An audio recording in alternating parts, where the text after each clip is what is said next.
Cush, Ethiopia, the brother to Mizraim, had a very large area which even went into what is now called the Middle East. Remember, Nimrod was a Cushitic, and the beginning of his kingdom was Babel, Erech, Akkad and Calneh in the land of Shinar. This land area is almost the same as Persian kingdom. The only difference is that the Persian kingdom included India, Esther chapter 1 v 1. But Cush and his kingdom started from Babel, present-day Iraq. We must have this picture in mind to understand the connection of Africa and Middle East, that it was one land mass. Around 1913 BCE, Abraham and his wife Sarah went to Egypt because of the famine which was in the land. Please follow carefully with the next quotation. But before he entered the land of Egypt he said, "Behold now, I know that you art a fair woman to look upon.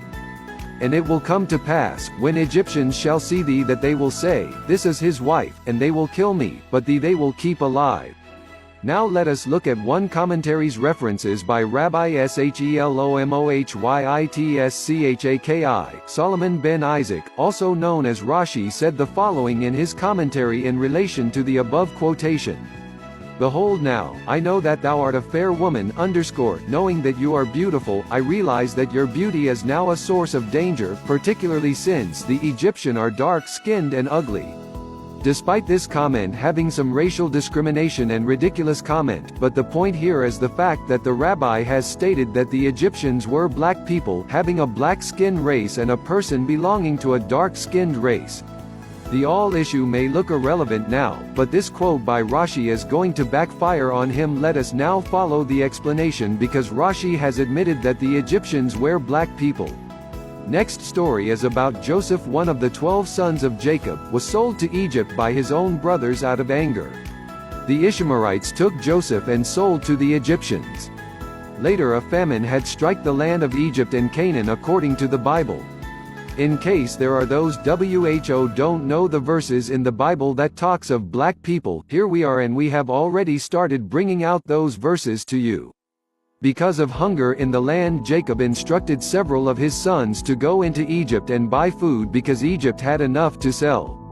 When the brothers of Joseph, the sons of Jacob, had entered the land of Egypt, they were told to see a particular person. They didn't know the person they were going to see, and when they faced him, they did not recognize him, but Joseph recognized them. Now if Joseph is supposed to be a white person and he was in the midst of black people, don't you think his brothers would have recognized him immediately? Could it have been due to him being black amongst black people and blended in? A white person definitely would have been able to be pointed at if he was amongst black slaves during slavery time. What do you think? Next, it is a story when Israelites were leaving in the land of Egypt, and Pharaoh had instructed that all males among the children of Israel to be killed. One Israeli couple had a newborn baby, a son, and was hidden for 3 months. But when they could not hid him anymore, the child was put in a basket and placed among the reeds by the bank of the Nile River. The daughter to Pharaoh, wanting to bath in the Nile, went to the banks and saw the basket among the reeds, and she opened the basket. She saw a baby in it. Because the baby was very young, she instructed a Hebrew family, coincidentally the mother to the child, to look after and nurse the child until he was weaned. The agreement was made and the baby was given the name Moses. Remember that the Egyptians were black, and if Moses was white, and knowing Pharaoh had issued a decree to kill all the Hebrew males, wouldn't he have killed Moses just there and then when she brought the child into the house of her father Pharaoh, since supposedly the child was white in the midst of black Egyptians? Again, if the child was white, do you think Pharaoh's daughter would have even allowed the child to live when she found him by the Nile River? Obviously the answer is no. The last point is this: we all know that Moses lived among the Egyptians for years, and one day he saw an Egyptian abusing a Hebrew. He came to the aid of the Hebrew and killed the Egyptians. He ran away in case the news reached Pharaoh. He left Egypt and went to the land of Midian. When he just entered the land of Midian, he helped some women. They were very grateful and ran back to tell their father that an Egyptian helped them.